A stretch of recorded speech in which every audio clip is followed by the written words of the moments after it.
ఇక్కడ అందించిన సమాచారం కేవలం మత విశ్వాసాల మీద ఆధారపడి సేకరించింది మాత్రమే.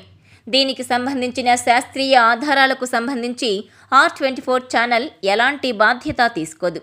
ఈ సమాచారాన్ని పరిగణలోకి తీసుకునే ముందు పండితులను సంప్రదించి పూర్తి వివరాలు తెలుసుకోగలరు.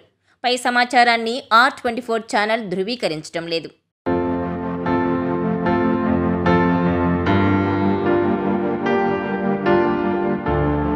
అత్యంత ప్రసిద్ధ మంత్రాల్లో ఒకటైన యజుర్ మంత్రం లేదా శివునికి ఇష్టమైన కర్పూర గౌరం కరుణావతారం.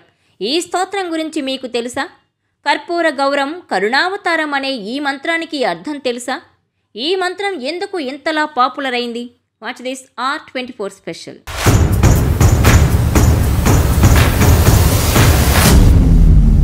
శ్రావణ మాసం పరమేశ్వరునికి అత్యంత ప్రీతిపాత్రమైన నెల.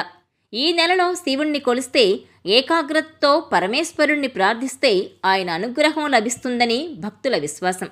శ్రావణ సోమవారం రోజు ప్రత్యేక పూజలు, ఆరాధనలు, అభిషేకాలు, శివమంత్రాల పఠనంతో తమకు నచ్చిన విధంగా పూజిస్తే పరమేశ్వరుడు ప్రసన్నమవుతాడని, అదృష్టం వరిస్తుందని చెబుతారు.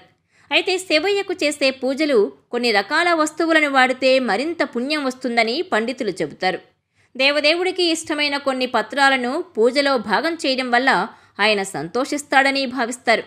అదేవిధంగా ఆయనకు అత్యంత ప్రీతికరమైన మంత్రాన్ని ఈరోజు పఠిస్తే విశేష ఫలితం ఉంటుంది. కర్పూర గౌరం కరుణావతారం అనేది శివునికి మంగళారతి సమయంలో తరచుగా వినిపించే అత్యంత ప్రసిద్ధ మంత్రాల్లో ఒకటి. ఇది శివునికి సంబంధించిన పురాతన సంస్కృత శ్లోకం. దీన్ని శివ యజుర్ మంత్రం అని కూడా అంటారు.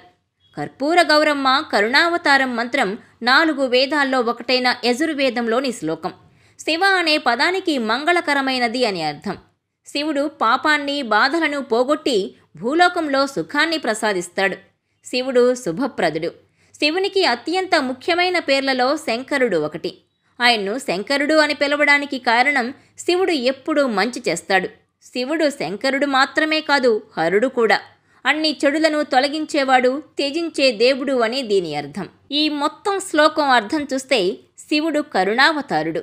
ఆయన తన భక్తుల ప్రార్థనల ద్వారా సులభంగా సంతోషిస్తాడు. ఈ మంత్రాన్ని పఠించడం వల్ల ప్రతికూల ఆలోచనలు, భావోద్వేగాలు, శక్తులను శుద్ధి చేయడంలో సహాయపడుతుంది. ఇది మరింత సమతుల్య, శ్రావ్యమైన అంతర్గత స్థితికి దారితీస్తుంది.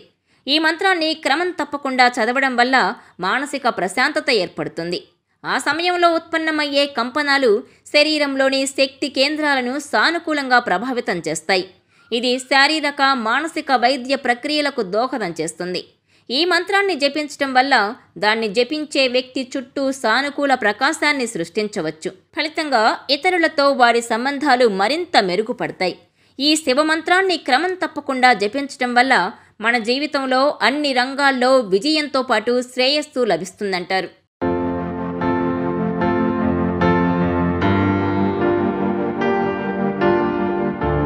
ఈ వీడియో మీకు నచ్చినట్లయితే please share, like and subscribe R24 Telugu.